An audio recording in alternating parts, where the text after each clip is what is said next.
All right, welcome back everybody. In this video, we are going to start my favorite unit of all of AP Calculus BC, Unit 10, Infinite Sequences and Series. And we're going to start here with Section 10.1, which Section 10.1 is about defining convergent and divergent infinite series. And these are some terms that we've used previously in this course. Now we're going to start applying them to infinite series as opposed to when we applied them earlier to integrals.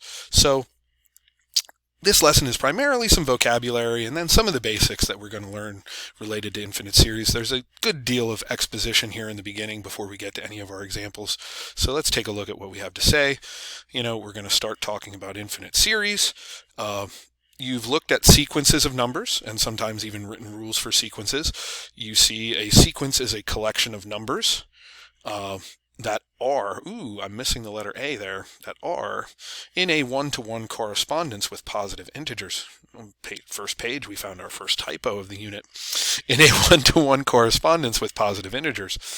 For instance, you might have seen a sequence like this one before, the sequence 2, 5, 8, 11, 14, etc., with the three dots, the ellipsis there, indicating that these terms continue to proceed in that fashion forever. And then we will sometimes notate and number these terms in the sequence. A sub 1, that's our notation that represents that this is the first term of our sequence A. A sub 2 is our second term of the sequence. A sub 3 is our third term. A sub 4 is our fourth term, etc., etc. In general, then, A sub n is the nth term in the sequence. And for a sequence like this one, we could write a rule. A sub n is equal to 3n minus 1 to indicate how we can find the nth term in the sequence. For instance, if we put 1 in here for n, we get the value 2, which is the first term in the sequence. If we put the value 4 in here, we get 11, so that's the fourth term. And using a rule like this on an infinite sequence like this, we can find any term in the sequence. For instance, I can tell you that the 58th term is going to be 3 times 58 minus 1. So that's going to be 173. So the 58th term is 173. And when we have a rule like this, we can easily generate any term in the sequence without having to, figure out all the preceding terms. All right. Next vocabulary term for us. A sequence is monotonic if the terms either strictly increase or strictly decrease. So for instance, the sequence is 1, 3, 5, 7, 9. That is monotonic increasing because it's increasing all the time. And the sequence 15, 11, 7, 3, negative 1, this is monotonic decreasing. Those are both monotonic. While the sequence 1, negative 2, 4, negative 8 is not, because it decreases, then it increases, then it decreases, then it increases. So that's not a sequence that's monotonic. So whenever we refer to a monotonic sequence, we know that the terms either strictly increase or strictly decrease. So if you ever see that term thrown around, you know what that means. Sequence is bounded if all the terms of the sequence are above a particular lower bound. For instance, if a sub n is greater than or equal to, and I like to use a lowercase m for a lower bound, or if all the terms of the sequence are below a particular upper bound, so a sub n is less than or equal to capital M, or maybe even both. Maybe all the terms in the sequence are between a lower bound and an upper bound, in which case it's bounded on both sides. We can have a sequence that's bounded below, values that constantly approach a lower bound, or values that constantly approach an upper bound. If you think about what's going on here, if we've got a sequence of terms and say we've got a lower bound right here, the terms get closer and closer to that lower bound, but never cross it. All right, this sequence would be bounded below. All right. Next, series. The definition of a series. The series that is connected with a particular sequence is the sum of all the terms of the sequence. So for our sequence that we introduced earlier in this lesson, the series would be 2 plus 5 plus 8 plus 11 plus 14 plus etc., etc. We would add each of those terms. And now we get to our first major definition of this lesson. An infinite series is an expression of the form a sub 1 plus a sub 2 plus a sub 3, etc., etc., forever and ever. and we can write that in summation notation, the sum from k equals 1 to infinity of a sub k. Now, unlike other sums, if I have a finite series, say I've got 1 plus 2 plus 4, I can find the sum of this finite series by just adding up all the terms, and the sum of this series would be 7. It's not possible for me to just add all the terms together in an infinite series because there will always be more terms. Okay? So if we want to find the sum of an infinite series, we're going to do that by using the limit of its partial sums. And we'll talk about how we find partial sums, and we'll do a little bit of that next. All right. The nth partial sum of an infinite series S sub n is equal to the sum of the first n terms of the infinite series. So looking at our general expression here, the first partial sum for this infinite series would be a sub 1. And the second partial sum would be a sub 1 plus a sub 2. And the third partial sum would be a sub 1 plus a sub 2 plus a sub 3. And the fourth partial sum would be a sub 1 plus a sub 2 plus a sub 3 plus a sub 4, etc., etc. All right, so that's what we're doing when we're finding a partial sum and how they're numbered. All right, let's look at example 1.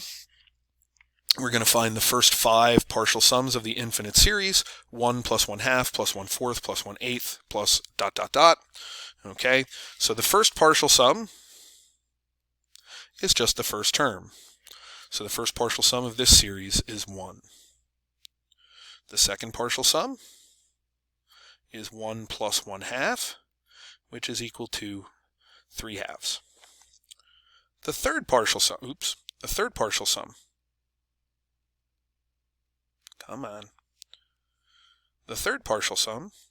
is 1 plus 1/2 plus 1/4, which is going to be 7/4.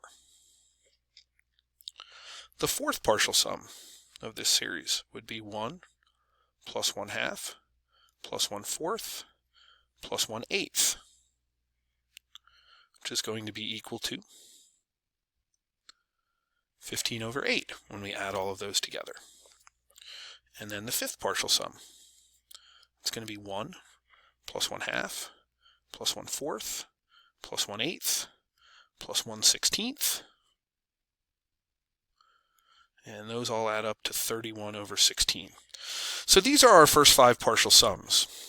Now, when we find the partial sums of an infinite series, there is in fact a sequence of the partial sums. Like I can write the sequence of the partial sums of this series as 1, 3/2, 7/4, 15/8, 31/16. And that sequence of partial sums is going to be very important in our discussion of what it means for an infinite series to be convergent or divergent.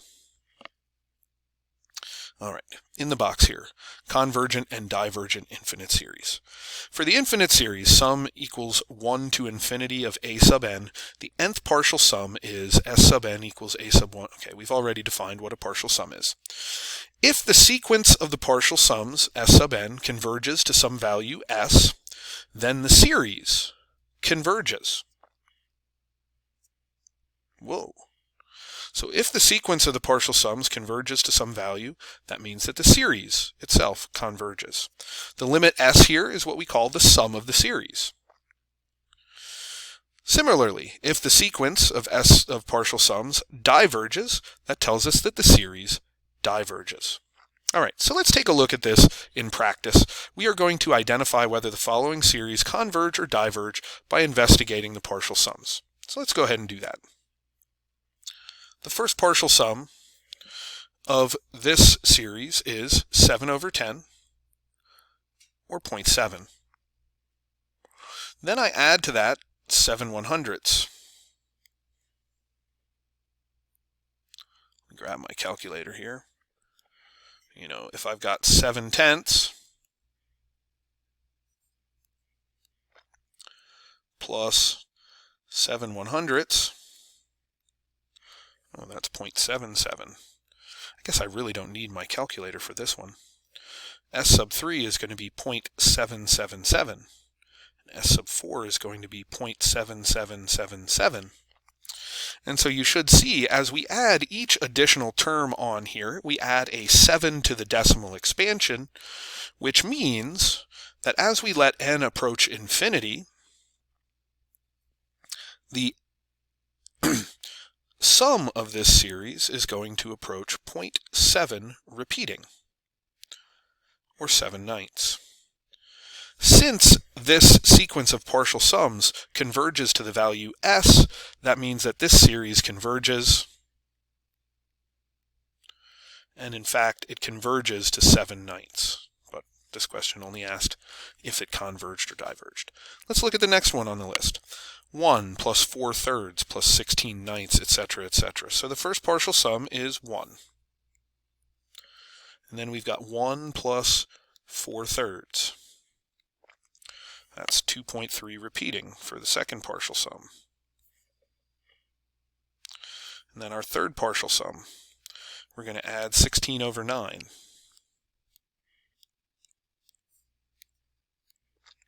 That gives us 4.1 repeating.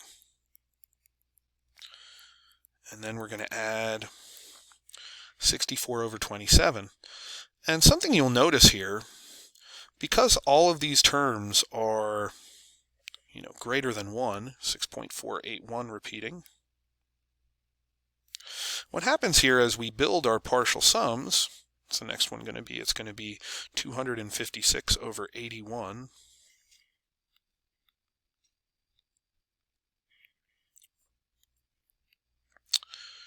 $9.642.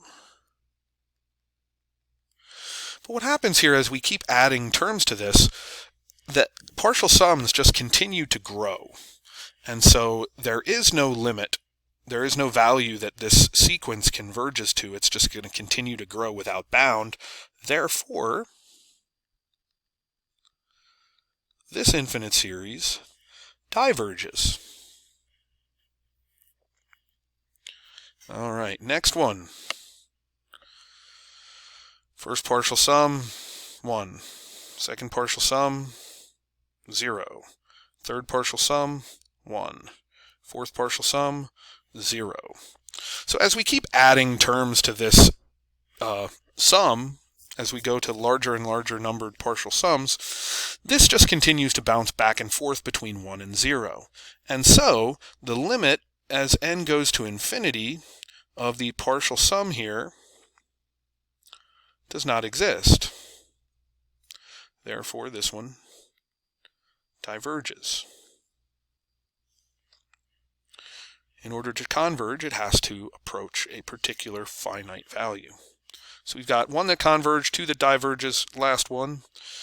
Let's do this one. First partial sum is 1. Second partial sum, 1 minus a half. I know what that is.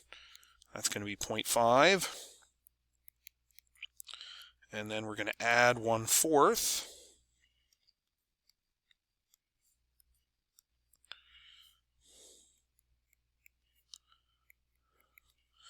And then we're going to take away 1/8.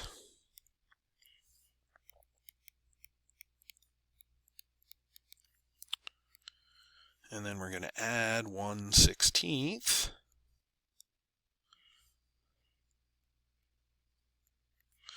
And so what's happening is these values here appear to be getting closer and closer to something. I'm not exactly sure what yet, but I do feel pretty confident based off of what I see here that these values are approaching a particular value for the limit as n goes to infinity of the partial sum.